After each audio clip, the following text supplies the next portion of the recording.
A Rose by Any Other Name, Part 4. The Ghost of Christmas Yet to Come.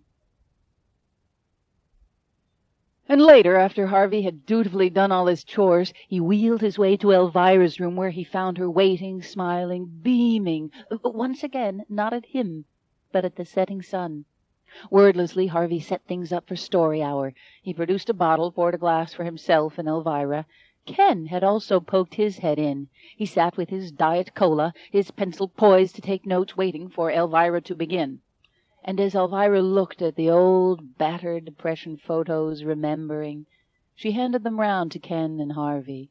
Ken stared at them, but Harvey fell into them. How I came to be a photojournalist? Odd. It never occurred to me to pursue it on my own. Oh, I loved traveling with Andrew. I knew there was something terribly important about his work, as if one day the country would grow fat again and need to look at those photos to remember the hard times. Those gypsy days were our honeymoon. We took pictures by day, made love by night. I waited for the day we'd go back to the estate Aunt Agatha had left me in her will, and we would resume a normal life. When we finally went home, Andrew had shot hundreds of photos. He was ready to stop roaming. Mr. Hearst was quite fond of him, but it was 1937. Rumors of war abounded. Hearst sent Andrew to Germany to investigate this Hitler fellow. The past. Aunt Agatha's house. Elvira was now mistress of her aunt's house, and she had stripped it of its dark furnishings and redecorated. Sun streamed in the windows. Elvira was arranging a vase of roses, humming, eyeing the clock. Oh, dear, won't he ever get home? She stopped by the mirror in the foyer and looked at herself. She patted her stomach, rubbed it slowly. Her little boy, Geoffrey, came toddling downstairs, dragging his teddy bear by one leg. Mama, can I go out and play? May I go out and play? You want to come with me? No, silly boy, I meant... Oh, never mind. Go play, dear. She watched him, beaming, as he toddled out back, and then Elvira returned to her flowers. It was at that moment that Andrew slipped in, hiding behind the stairs. He snuck up and grabbed her. She yelped and laughed, knowing, of course, who it was. Andrew slipped an exquisite string of pearls around her neck, then kissed her. Elvira beamed. What did I do to deserve these? You are yourself. Now come sit. I want to talk to you. Coincidence. I've something special to tell you, too. A few minutes later, Andrew was sitting on the sofa holding Elvira's hand. She was near tears. So the pearls were just to soften the blow? Yes, guilty as charged. Oh, Andrew, I know if I begged you, you would stay, but if everything you say is true, then you must go. Elvira, darling, this Hitler is a fanatic. Already there is talk of Jews refugeeing. The world could find itself at war again. And I could find myself without a husband. Come with me, then. We've never made love in a foxhole.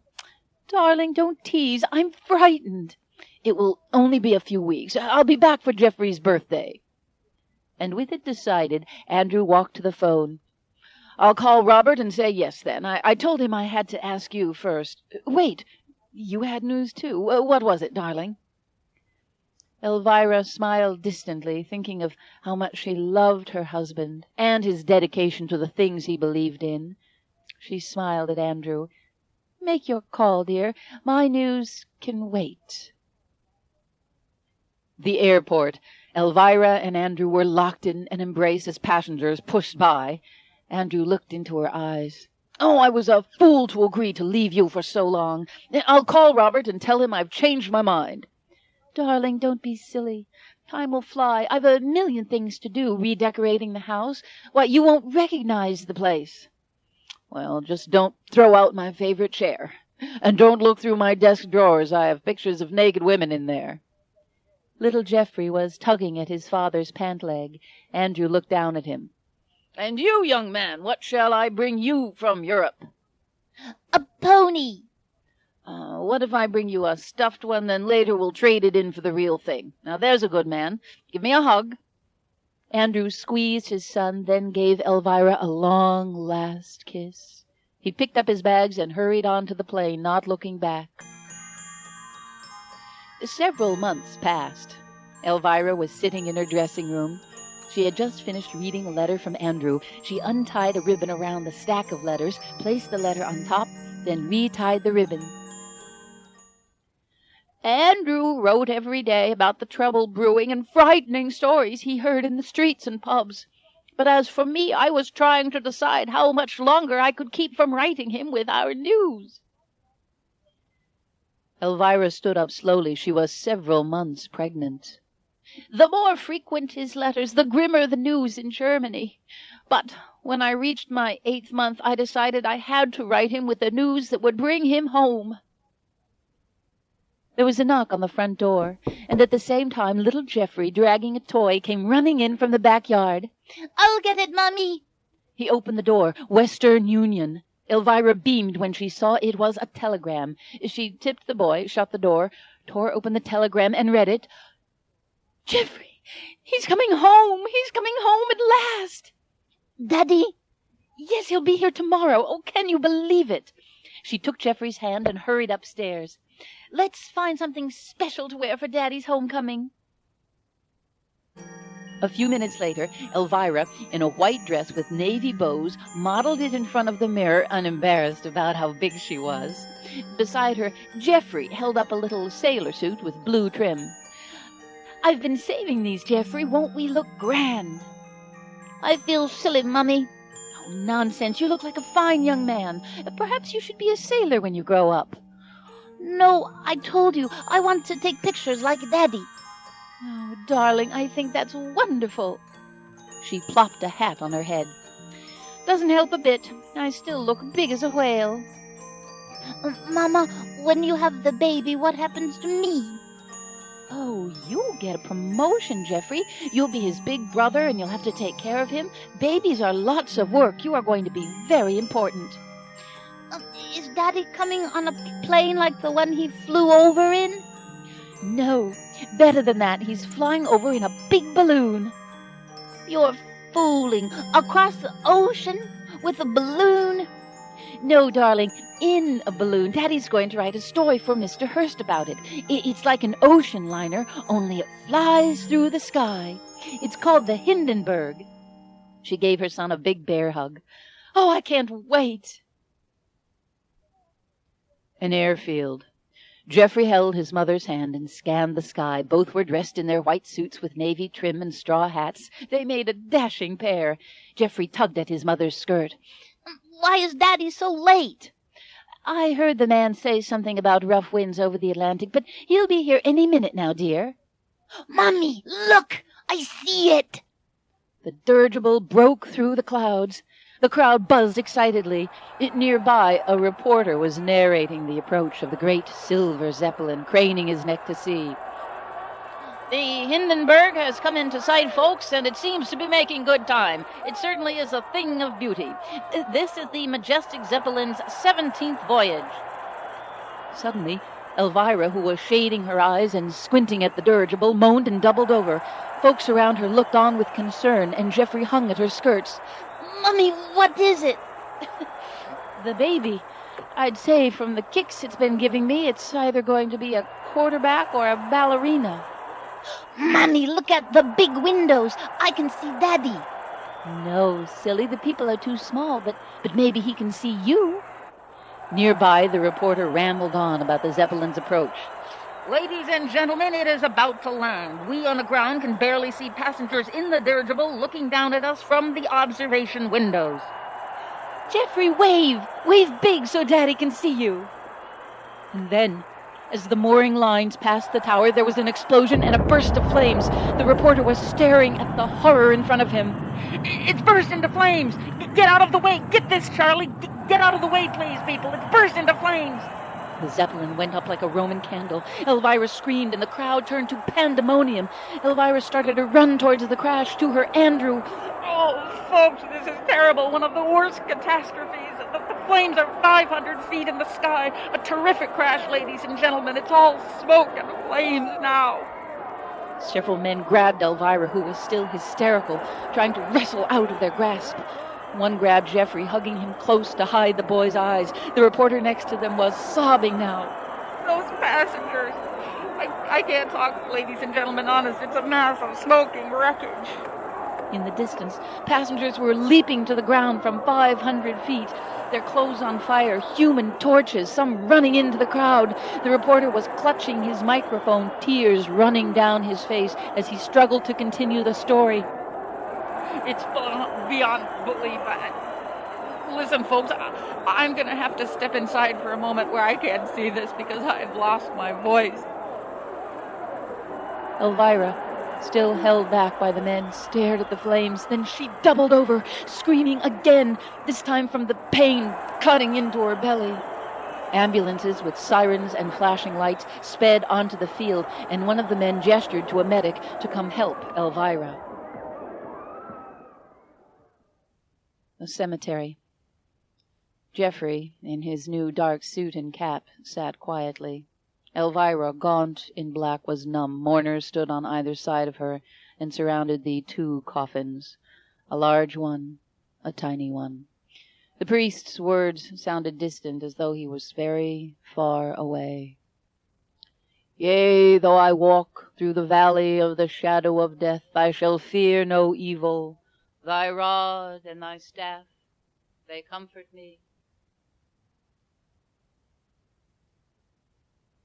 Fade to the present, Elvira's room.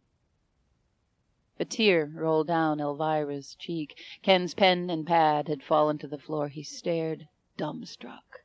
Now he reached for the bottle, poured a shot, chugged it. Harvey poured more for himself and Elvira. They all took a sip, then just sat quietly. Oh, I forgot. I was telling you how I came to be a photojournalist. Well, I was cleaning out Andrew's desk. Elvira, still in her mourning black, emptied a drawer into a box, then opened another drawer. Pictures of naked ladies. Elvira smiled sadly. Then she opened a drawer containing Andrew's amazing depression photos, each one calling up a memory.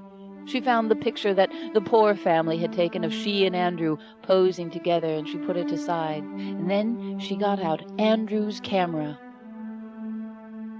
I found his camera, first one he ever bought. I thought about his work and how much it meant to him. And so I decided on the day of the funeral that I would take over where he had left off. That was the long and short of it, really. It's a simple story. And so Elvira's story was over. Nobody knew what to say. After a moment, Ken spoke up. Ma'am, your son Jeffrey, whatever happened to... Oh, cancer. Young. He was only 33. Silence. Elvira sighed, exhausted by her story, by her life, by everything. Boys, I'm a bit tired. If you don't mind, I think I'll rest. Harvey put the cap on the bottle and started to take it. Honey, you can leave that. Harvey grinned and handed her the booze. Then he and Ken took their leave. Harvey and Ken walked down the dim corridor. They got to the rec room, stood outside, and just looked at the herd of old people, some watching TV, some just staring at what? Ken sighed. I didn't know, Harvey. I didn't realize. They've all got their stories, my friend. See that guy in the plaid bathrobe? He was at Pearl Harbor when the Japanese bombed it. You should ask him about that story. And Rose over there, she had 16 kids. And Artie, I know, opened the first topless strip joint in Harlem. They chuckled. The Pearl Harbor vet dribbled applesauce on his PJs. Ken was taking it all in, staring, looking at them through new eyes. Harvey, they're all so ancient? Asked Harvey. And then Ken turned to Harvey, a big smile on his face. Harvey, let's make sure they have a fabulous Christmas. And so began the frantic Christmas preparations. Ken was wondering what he'd gotten himself into just a few scant hours later when, under cover of darkness, Ken watched nervously for the cops while Harvey searched a Christmas tree lot for the perfect tree. Harvey, would you hurry? The cops patrol this place like crazy. Relax, Kenny. I can never decide if I want tall or fat, Scotch or pine. Damn it, cops! Ken dove into the trees. He and Harvey watched as the cruiser rolled by, then continued on. Harvey and Ken loaded their perfect tree into the trunk and sped away. Harvey and Ken set up the tree at Glenvale the next day and then helped the residents who were finishing wrapping their gifts. Ken held his fingers so Hermione could make a bow, but for the first time, no music. Harvey was fiddling with the old stereo. He came up to Ken. That thing is shot. I tried everything. Dang, muttered Ken, who, as was the case with all projects he undertook, had suddenly decided that the Glenvale Christmas party had to be perfect. But tomorrow's Christmas Eve, Harv. We can't have a Christmas party without Christmas carols. How about we bring yours from the apartment? But then Ken smiled hugely. Harvey, old man, I got a better idea. Ken hurried out the door. Hermione looked over her thick glasses. My bow wasn't finished. Give me a finger, Harvey? Ken's mother, gabbing on the phone, smiled when she saw Ken screech into the driveway. And I can't repeat what the broker said, but... Oh, wait! I'll call you back. My prodigal son has returned. She hung up as Ken dashed in the kitchen door. Hello, dear. What on earth has gotten into you, screeching into the driveway like... Oh, Ken, you look thin. Are you eating? Yes, Mother, of course I'm eating. I need a favor. Certainly, dear, anything. Let me fix you a tuna melt, though. Sit down. Oh, I have some of that foggy cider you like. It's a big favor, Mom, but it's a good cause, and it is Christmas. I know. Can you believe it? I haven't even done my baking, and I always do Jingle Bell cookies for the office. Ken, dear, your face is broken out. Are you eating a lot of sugar? Mom, can I have the piano? I mean, you and Dad don't play, and I don't live at home now, and it's hardly worth anything. Kenny, what are you babbling on about? I want the piano. In your little place? Well, there's barely room for your socks. No, Ma, for Glenvale. See, we were talking about the Christmas party, and I got to thinking how nice it would be to have a real piano, and folks gathered around singing carols, old-fashioned, like they remember. The piano's just going to waste in this house, and they'd love having it there. Well, I have thought about getting rid of it. I'm redoing the basement as a sewing room, lime green and yellow, lots of plants. Well, so can I have the piano or not? Oh, I'm not sure about giving it away. Maybe an ad in the paper. But, Mom, you don't need the money, and they need the piano. I'll tell you what. Consider it your Christmas present to me. Okay, Kenny, it's yours. And, of course, I'm going to buy you a present. Ken grabbed his mother and gave her a hug. Thank you, Ma. You are gorgeous. Harv and I will pick it up later. But Ken, your tuna melt. Ken, your tuna melt? Half an hour later, Ken was back at Glenvale with the good news. Harvey and some of the sprier residents were finishing decorating the tree while the rest of the folks sat stringing popcorn and cranberries. Harvey was singing off-key Christmas carols while he worked, and that was when Nurse Pritchard's came in. She eyeballed the merriment. Harvey eyed her. And then she burst into smiles. Popcorn and cranberries and red velvet bows. I haven't seen a tree like this since I was a kid. It's wonderful. Harvey and Ken both gave a sigh of relief. Everybody was having a grand time. Well, finally, the long day at Glenvale was over, but Ken was still busy at home with his Christmas fussing. Harvey lounged on the sofa watching It's a Wonderful Life as Ken, wearing one of Lisa's fussy aprons, mixed up a batch of sugar cookies. And later, Ken and Harvey watched the end of It's a Wonderful Life together as they decorated the cookies with colored sprinkles. Harvey even shed a tear as Jimmy Stewart glanced heavenward, winked, and thanked Clarence. The bell on the Christmas tree tinkled, and Zuzu announced that another angel had received its wings. Ken and Harvey, embarrassed about being choked up, manfully chugged their beers. 2 days later, for Ken, the momentum building up to Christmas had been interrupted by the reality of studying for finals, and Harvey was alone, making the best of his chores. Mr. Howard's room was decorated for the holidays, but the real reminder of the season was the snowstorm raging outside. Harvey sauntered in and stopped when he saw Mr. Howard staring out the window, his eyes sad. "Mr. Howard, cheer up! It's nearly Christmas, and we're having the big party, and—" "Hey, where's Satchmo?" Harvey produced a can of Whiskas from under the rolls of toilet paper. The cat. I snuck some cat food for—" But Mr. Howard just sat suddenly, and then Harvey realized, "Oh, no, she didn't. She wouldn't." Harvey stormed down the halls of Glenvale, calling for Nurse Pritchard's. He passed the supply closet and saw her standing inside, clipboard in hand. Harvey stomped in and slammed the door. "You bitch! You absolute bitch! How dare you talk to me like that?" "Oh, I dare, all right. You got rid of the cat, didn't you?" "You know the rules about animals, and it's up to me to hell with the rules. When I found that poor kitten, that cat was against regulations, Harvey, like the brandy you slip Mr. Bell and the cigarettes you bring Hermione and the rest of the crap you pull. Oh, you think I don't know?" Yeah, okay, and you know what I accomplish by all that?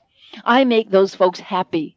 I give their sickly, bedridden, dwindling days a charge, which is a hell of a lot more than I can save for you. You and your stupid rules just make them more miserable than they already are. You know what they call you? The Nazi nurse. Suddenly, Nurse Pritchard slammed down her clipboard. "That's it. I've had it with you, Harvey. You may hate me, but I won't let you make me into some kind of a monster. I bust my ass in this place. I work 80 hours a week. I get paid shit. I go to home exhausted and worried. I've seen 30 people die since I started working here, and I haven't had a date this calendar year. I have no time for myself. I care about these people, and I think about them all the time. Yeah, I follow the rules. I keep them alive. You can't convince me that I'm the bad guy." Keep them alive? If that's all they're doing, just hanging on a few more months, then what's the point? If they can't have a cigarette or a shot of whiskey or a hard-on or a belly laugh now and then, why would they care if they are still breathing? That's easy for you to say, Harvey. You're young. You think nothing can happen to you. You can do any damn thing you want, but when you get close to the end, believe me, it's different. Just waking up is an accomplishment. Getting out of bed is a morning's work, and if you have a normal bowel movement, you feel like you should get the goddamn Congressional Medal of Honor. Harvey stopped and stared. Why, Miss Pritchard's passion and wit all at the same time. I didn't know you were capable of either, much less both. Harvey grabbed his coat and put it on. "Anyway, I don't care what you say. I'm going to find the cat and give it back to Mr. Howard." "Harvey, no! If Dr. Goldblum finds that cat—" "Don't you understand, Nurse Pritchards? I accomplished with that cat what you couldn't accomplish with all your lectures and your medical expertise and your blue balls. He was using his hands again. He was petting that cat and taking care of it. Finally, his pain wasn't the center of his universe." When suddenly there was a tiny meow. Harvey peered around a stack of boxes and saw the kitten licking from a bowl of milk. Harvey looked at Nurse Pritchard's. She looked down shyly. Suddenly, Harvey grabbed her and gave her a passionate kiss. She pushed him away, stared at him, then grabbed him and kissed him back. While they embraced, with his free hand, he deftly hit the knob on the cot, and it sprang open. They fell on it, kissing crazily. A couple of hours later, Nurse Pritchard's bun was back in place, and you would never guess to look at her what had just happened in that supply room. Harvey, a gentleman at heart, also was mute about the afternoon when he greeted Ken, who had hurried to Glenvale after acing a final to help with the big Christmas party. Ken and Harvey watched as a bus full of Cub Scouts and Girl Scouts pulled up. The kids all barreled out like a SWAT team, each kid armed with a gift. Ken matched Scouts up with residents. Harvey was watching Ken smiling. Ken was not smiling, however, 45 minutes later when he strode into the kitchen pantry to find Harvey playing poker with some of the Boy Scouts. Ken, glaring like an angry father, ordered them all to rejoin the party. Harvey just chuckled and counted his winnings. Later, after all the old folks had opened their assorted gifts from assorted kids, Nurse Pritchards took it upon herself to conduct the scouts, who sang carols as Ken, accompanied on the piano, contributed from his mother. Thank you. Then Ken stopped playing as a cherubic girl stepped forward to sing the solo in Do You Hear What I Hear? And Harvey was watching it all. He studied the faces of the children, of the old people, all so attentive and reminiscent, each face a work of art. Harvey thought it was just wonderful. What a wonderful moment. And he was very pleased with the way Ken was coming along.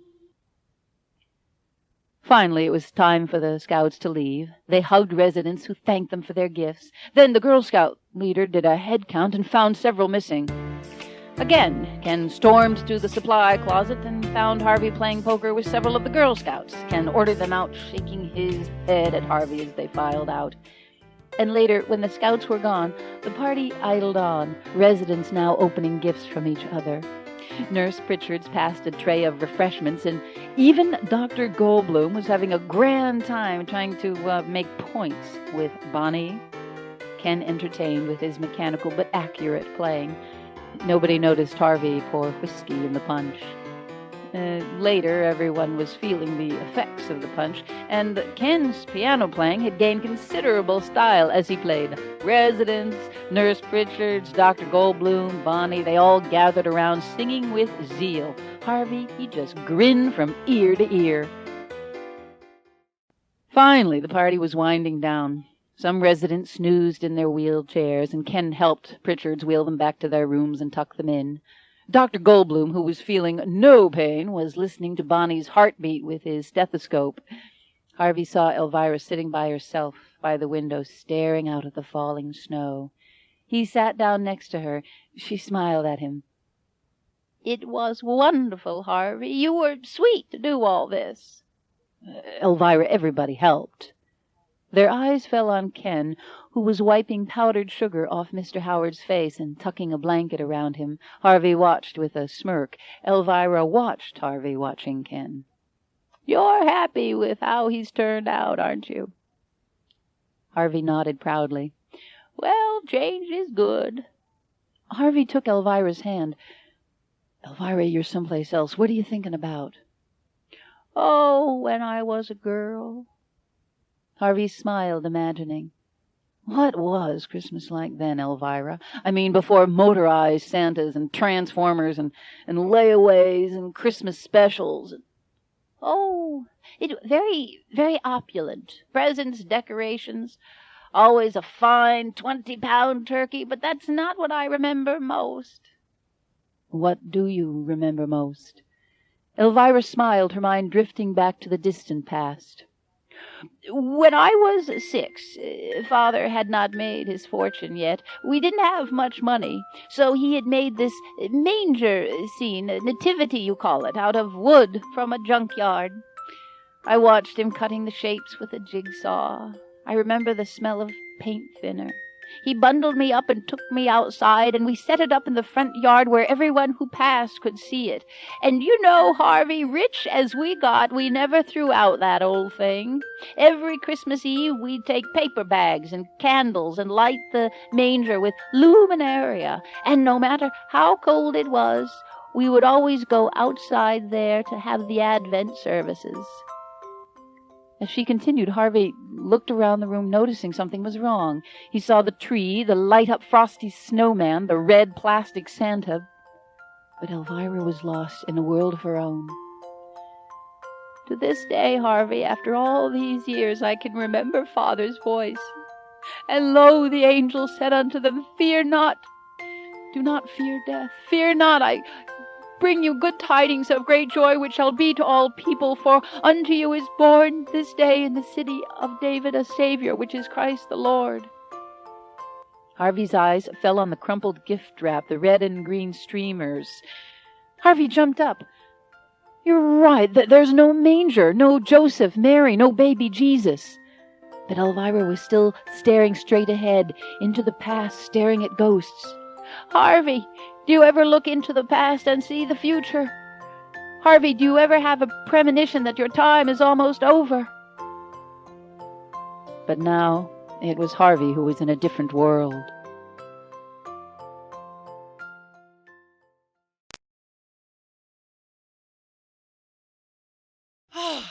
An hour later, the charges all tucked in for the night, Harvey and Ken trudged to the car, exhausted. Harvey stopped. Ken, I think I'll hitch home later, okay? But I thought we were going to wrap presents. You were going to help me with Lisa's dollhouse, and then... I'll be back soon, Ken. I'm just restless. Maybe I'll get some steak and eggs at the all-night diner. Hey, good idea. I could use some real food after all that sugar. Actually, I'd rather be alone, Ken, if you don't mind. Oh, sure. I understand. I'll see you later, then. Ken, obviously bruised, got in his car and saw Harvey cross the street to the diner. Then, as Ken drove down the street, he watched in his rear view as Harvey walked back to the old folks' home and slipped inside. Curious, Ken pulled a U-turn and headed back to Glenvale. Ken slipped down the hall, wondering where Harvey had gotten to. Ken could hear faint piano playing. He tiptoed to the rec room and slipped in. Harvey was sitting at the piano playing astounding music. He played from memory, oblivious of Ken, who stood dumbfounded. At one moment his playing was violent, almost savage. Then it turned soothing, like someone talking to a wounded animal. Ken started to reach out and touch Harvey's shoulder, perhaps because it seemed like voyeurism to watch such passion uninvited. Then he pulled back, sensing it would be worse to interrupt. The concerto reached its climax. Ken backed away. Harvey played the end magnificently, his eyes wild. As the last note was played, Ken disappeared down the dark hall. Harvey sat, out of breath. He turned to where Ken had been standing and smiled. Back at his apartment, Ken fumbled with his keys, totally confused about what he had just seen. He poured some scotch, downed it. He flipped on the stereo, some silly rock music. He snapped it off. Then he looked at the library record on the turntable and turned it on. It was the same Liszt piano concerto. Finally, Ken couldn't stand it anymore. The curiosity. He opened the door and went into Harvey's room. Dirty clothes, dirty magazines, empty gin bottle. He opened Harvey's suitcase. Some army fatigues, an Elvis t-shirt, a box of rubbers, a necktie painted like a fish, boxer shorts with hearts on them, penny loafers, a silly putty egg, aqua velva, skull and crossbone cufflinks. Ken shook his head. His eyes fell on the box that Harvey had brought with him when he moved in. Ken studied it. The Liszt concerto was still playing in the background. Finally, Ken opened the secret box. It was full of memorabilia. A program from Camelot, a snapshot of a wild boar, 16mm film unlabeled, a hair ribbon, a pumpkin candle, remembrances of things past in French, Don Quixote in Spanish, a wizard marionette, sheet music, Bach, Beethoven, Gershwin, and a framed law degree bearing the name Harvey Alexander Fleming. Ken stared in disbelief. There were clippings about trials mentioning Harvey as attorney, a used-up grade book, more newspaper clippings, a teacher fired for refusing to stop teaching censored book, a picture of Harvey and a girl on a yacht, an out-of-date stock portfolio, a picture of Harvey and a boy with Down syndrome riding a horse. There were a dozen more items equally mysterious. Suddenly, Ken heard the needle yanked off of the record player. Harvey stood at the door for a moment. Nobody said anything. And then it was Ken who jumped up furious. You're a goddamn lawyer. No, wait, I figured it out. You did something weird or stole something and they disbarred you. Isn't that it? That's it, isn't it? I'm still licensed to practice law in 2 states. Cripes, I felt sorry for you, Harv. I thought you were down on your luck. I let you stay here and you ate my food. You don't need my help. You're just a lazy leech. I stopped practicing law a year and a half ago. Hey, good attorneys make $250,000 a year or more. From now on, Harvey, you can buy your own goddamn 0 bars. Harvey ignored Ken and started packing. Yeah, just where the hell are you going? Back to Glenvale. No, cut the Glenvale crap. What is it with you in that place anyway? You and the old lady lovers or something? Ken looked at Harvey, immediately regretting it. Look, Harvey, that was... I'm sorry. I'm sorry I went through your stuff, but you owe me an explanation. I mean, I go back to the home and you're playing Liz like you're a concert pianist. Well, I was for a while. And by the way, Ken, I don't owe you squat. Damn it, Harvey. I sat there like a schmuck playing Guantanamera and Wish You a Merry Christmas, and you just stood there watching me make a fool of myself. Ken, that's not true. When I saw you tinkling away on that piano and those old people having such a gas singing, I was so proud. I thought to myself, there's hope for the boy. Hope? Hope for me, you self-righteous prick. My future is quite rosy, thank you. I'm starting a new job, I have a great fiancé, and I'm getting a 4.0 this semester, so don't patronize me, Harv. You're the one who's gone from lawyer to lawless. Harvey kept packing. For a moment he stopped, and the two just glared at each other. Then Ken realized. Oh, my God, it was you, wasn't it? The time you told me about that attorney who dragged out the probate case and the poor old widow got nothing. That was you, wasn't it? Ken was following Harvey, who was on his way out the door. And what about teaching? It says they fired you because you wouldn't take Steppenwolf off the reading list or something. What's so important about one lousy book that you lose a job over it? Harvey, there's lots of books. It was more than just one book. You know what, Harvey? You just don't get along with people is what. You know, you'd rather watch TV and empty a few bedpans and leech off of me. Well, before you know it, Buster, your life is going to be over, and all you're going to have to look back on is a few Andy Griffith reruns. I could do worse. You could do better. And then, suddenly, it was Harvey's temper that erupted.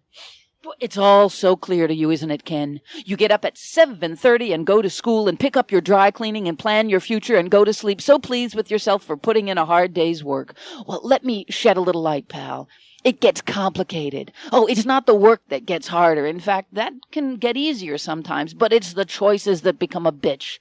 But not for you, no. You've got it all figured out. The great ethical questions, the big dance of the planets.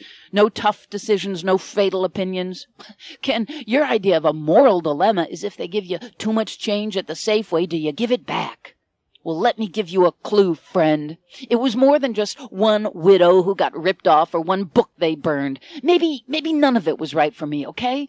Maybe I was born to be a bum. Everyone doesn't want to wipe the ass of a Fortune 500 president all their life, Ken. I'm not a go-getter. I'm a misfit. And guess what? I love it. I like my life. I love my work. But, Harvey, your work doesn't pay anything. Hello, Ken. Am I talking to a conch shell? If I put my ear to your skull, will I hear the ocean? Jesus! Harvey, you're a great guy, okay? But you scared the hell out of me. What is this game you play gonna be like in 10 years without youth? Let me tell you about my job, Ken. I keep people alive. Every day, Elvira hangs on until 4 o'clock because she knows someone will be there to listen to her stories. And every day, I hang on till 4 o'clock because I know there will be someone interesting to listen to. Harvey, answer me one question. Why did you take me up on my offer? Why did you agree to move in here? Because, Ken, you needed me. With that, Ken stormed into his bedroom and slammed the door. He took the blanket off the dollhouse and got a Christmas card from his book bag, and he began to write, trying out lines, talking to himself. My darling Lisa, I don't have to tell you how much I love you. And Ken scribbled it out. Lisa, although I can't afford to give you a real house... Ken scribbled that out. My dearest Lisa, I don't have the words to tell you how I feel, but perhaps... Harvey, who was standing in the door, cleared his throat. Ken whirled around. What? Do you mind? I thought you were leaving. Harvey smiled, crossed his arms, and leaned against the door frame. Dearest Ken, I'm sorry about deceiving you. I am moving out. But first, as a token of my appreciation for all you have done, I've got one last touch for your dollhouse. Harvey held out his hand. It was a tiny tree, all decorated with flecks of snow and miniature Christmas balls. Harvey kneeled down, carefully placing it in the living room of the dollhouse. After all, Ken, a house at Christmas without a Christmas tree isn't a home. Ken said nothing. He just stared at Harvey. They both chuckled. Harvey reached for his jacket. Hey, Ken, I got one last midnight run. I thought maybe you... Forget it, Harv. Don't even ask. But, Ken, it is a job for 2 people. Come on, I'll never ask again. That's what you said when we stole the veal. But now, I'm not doing this for myself, Ken. It's not like it's a selfish act. No! I am not doing this. Harvey, are you listening to me? No! And so, a few moments later, Ken found himself driving Harvey through a suburban neighborhood, all the houses gaily festooned for the holidays.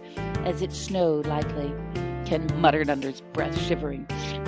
I'm not going through with this, Harvey. Oh, shut up and drive. Take a left here.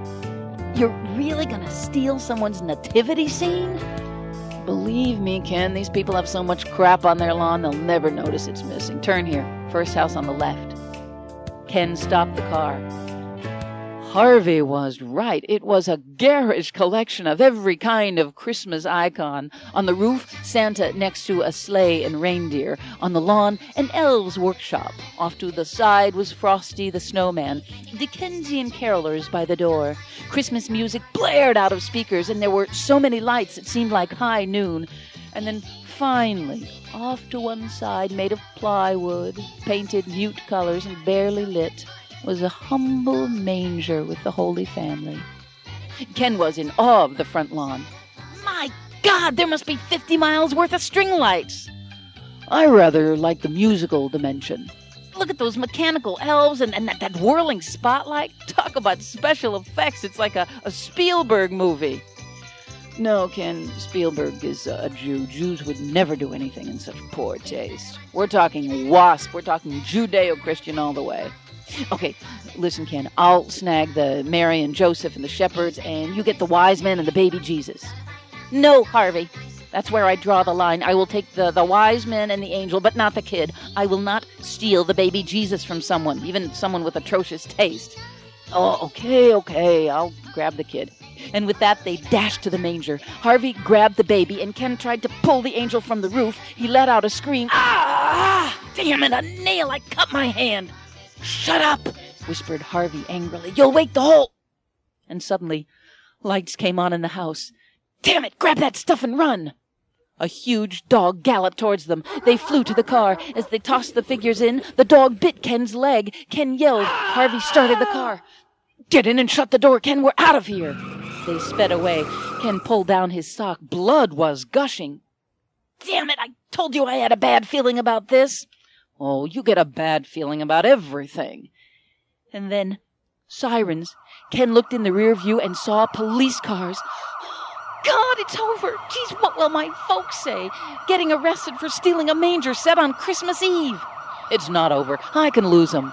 What are you talking about? You're not going to stop? Hell no. Stop the goddamn car, Harvey. Don't be such a wuss. Harvey pulled a left, then pulled into a parking lot. The police car passed by. We did it, shrieked Ken. We lost him. Then he saw the police car backing up. Damn, he's looking for us. No, I can lose him. God, you are crazy. I'm getting out of here. Ken jumped out as Harvey screeched away, cruisers following him. Ken watched in disbelief. He looked down at his bloody sock. He sat down wincing and took off his shoe, when suddenly the stillness of the night was broken by a metal-wrenching crash. Ken went pale, sat motionless, and stared into the falling snow.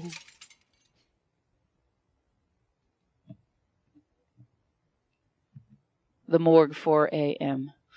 Ken had the same dazed, pained stare, but this time his eyes were bloodshot from crying. He sighed, got up, and walked out the front door. He drove home from the morgue in a daze. It was snowing hard. He could hardly see out his car windows. He pulled up to the intersection across from Glenvale. The old folks' home was dark. Even the Christmas lights were out. And that was when Ken saw what appeared to be candlelight. Someone was lurking outside. Ken pulled over and jogged across the street. He squinted and gasped. A humble plywood nativity scene had been set up on the front lawn, and a shadowy figure was lighting luminaria. It was the same plywood nativity scene.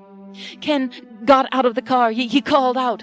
The shadowy figure disappeared. The flicker of candlelight made the faces of the Holy Family ethereal in the falling snow. Ken looked around on the front lawn. There was not a single footstep in the newly fallen snow. Early next morning, Ken sat in his car, wearing a suit but looking like hell. Silent Night was playing on the car radio. Ken was near tears. He snapped off the radio. He got out, taking a stack of gifts for the family with him. As soon as he walked into the house, he heard the same song playing. His mother came in beaming, full of Christmas greetings, and gave him a big hug. His father, puffing on his pipe, followed suit. His little brother and sister came romping in behind, full of Christmas cheer. In a fog, Ken moved through the Christmas greetings, and all the little rituals in the family started in on the opening of presents. Ken forced a smile. He unwrapped a beautiful coat from his mother and modeled it, the dutiful son. He fussed over the new briefcase from Dad. They gushed over his gifts to them. Still in a fog, Ken moved through the noon hour on automatic pilot as guests arrived. Ken's father's boss, Mr. Briggs, among them. Eggnog was poured and served all around. Ken helped his mother set the rich, delicious Christmas fare. Grace, toasts, chatter. Ken struggled through it all, trying to be pleasant. And finally it seemed Christmas dinner was over, and the guests' winter coats were retrieved from the hall closet. As Ken grabbed the hats and mufflers, his eyes fell on the spare plastic nativity scene jammed in with the other old Christmas decorations. Suddenly, Mr. Briggs came up and patted him on the back, a big bear demeanor and a smile on his face. "So, my boy, have a nice holiday?" Yes, sir. Mother's Christmas dinner is always a special treat." A woman who can cook is a gift from God. Now, Ken, there's one more week before the year ends and a month's worth of work that needs to be done. You are going to show up at the office tomorrow, aren't you? Yes, sir. Tomorrow, 9 a.m. sharp. Right. And don't be a minute late. Briggs took his coat and took his leave, and Ken stared sadly at the little nativity scene, exhausted. And just a few blocks away, in the rich part of town, Lisa was gabbing on the phone to a girlfriend as she peered out the window, waiting for Ken to come over and shower her with gifts. Lisa effused into the receiver. "He's giving me jewelry. Well, because we went by Tiffany's and I dropped all kinds of hints. Oh, wait. He's here. I'll talk to you later. Bye." Lisa threw open the door. Ken was balancing a big box all wrapped up and crowned with a big fat bow. Lisa looked perplexed. And under his smiling facade, Ken was struggling desperately to forget his grief. "Ho, ho, ho! Santa Claus is here." Lisa smiled girlishly and batted her eyelashes. "I was a very good girl this year. Is that for me?" "Yes, and you'll never guess what it is." "You silly, trying to disguise it in a big box. You're such a silly." Lisa tore away the paper eagerly, not sure if she would find the engagement ring hidden in a series of boxes that would get progressively smaller, or dangling from a string, or a note in the big box telling her where to find a smaller box, or what. And then when suddenly she stared blankly at the true contents of the box. Then she looked at her boyfriend, a daffy, proud smile on his face.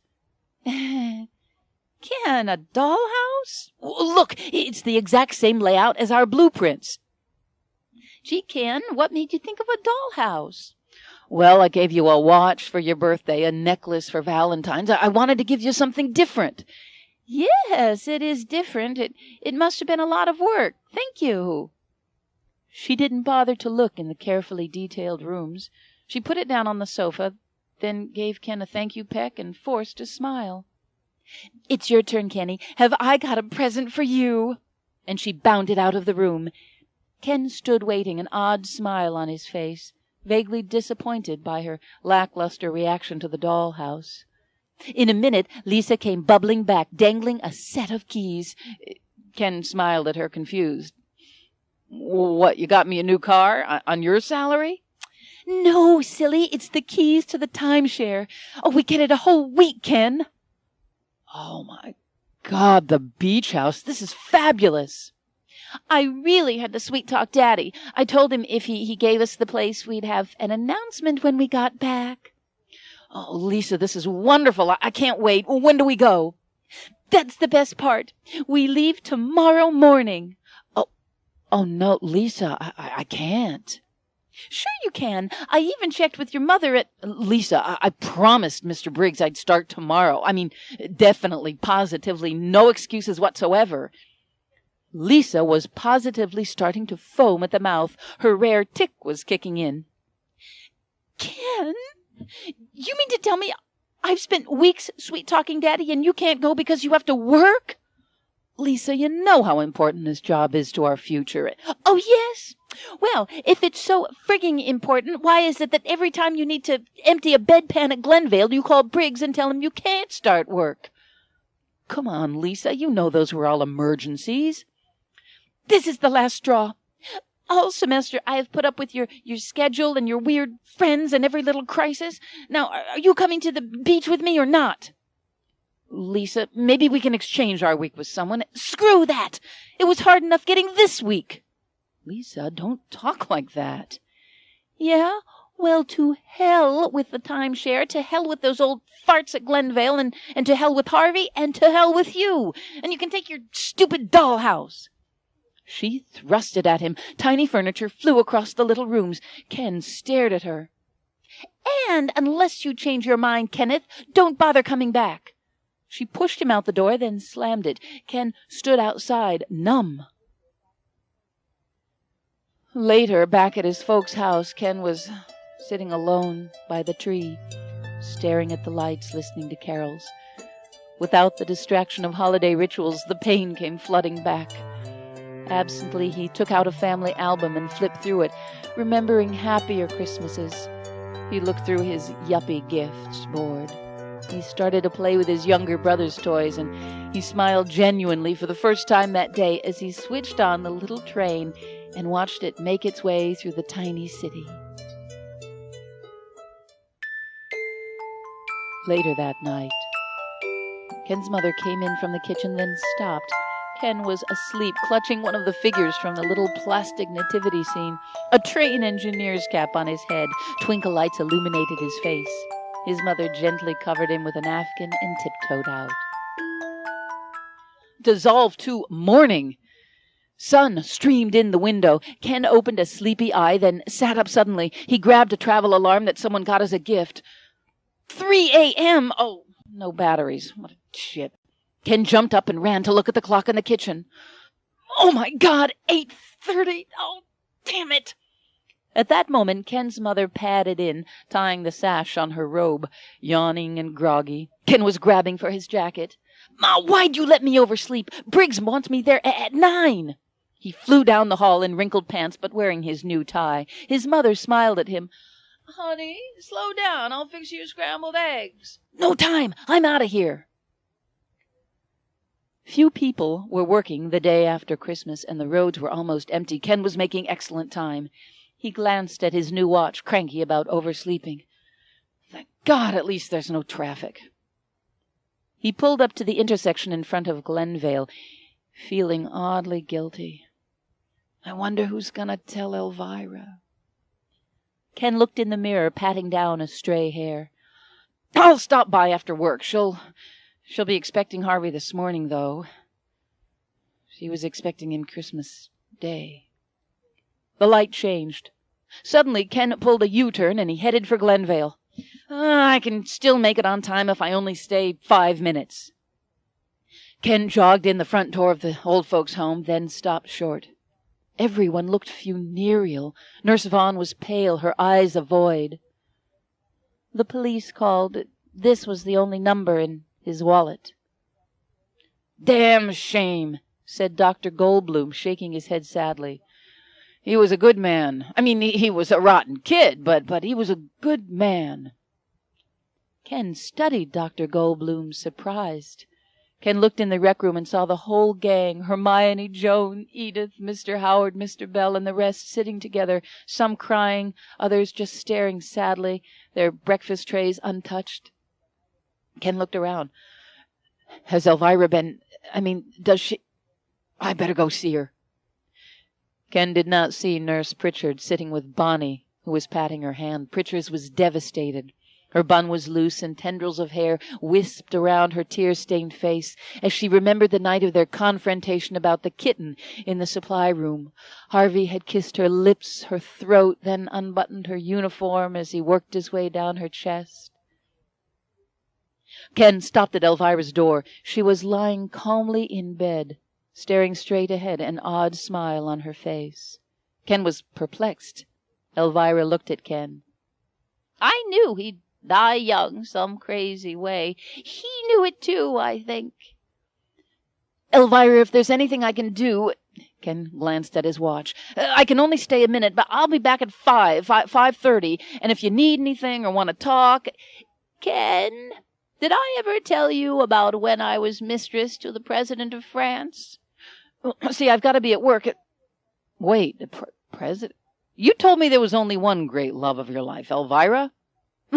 "My dear, there's love, and then there's lust. Just because my darling Andrew died did not mean my appetites did." "Elvira, I'm shocked."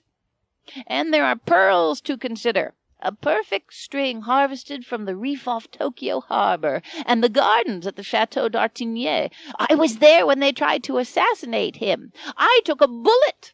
That's how I learned to play one-arm tennis."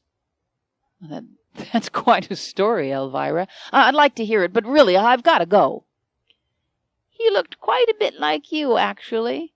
In fact, now that I think about it, Ken, yes, blue eyes like yours, handsome, good jaw." "Really?" "Oh, similarities frightening. He and I met at the Beaux-Arts ball. Costumes, fountains of champagne.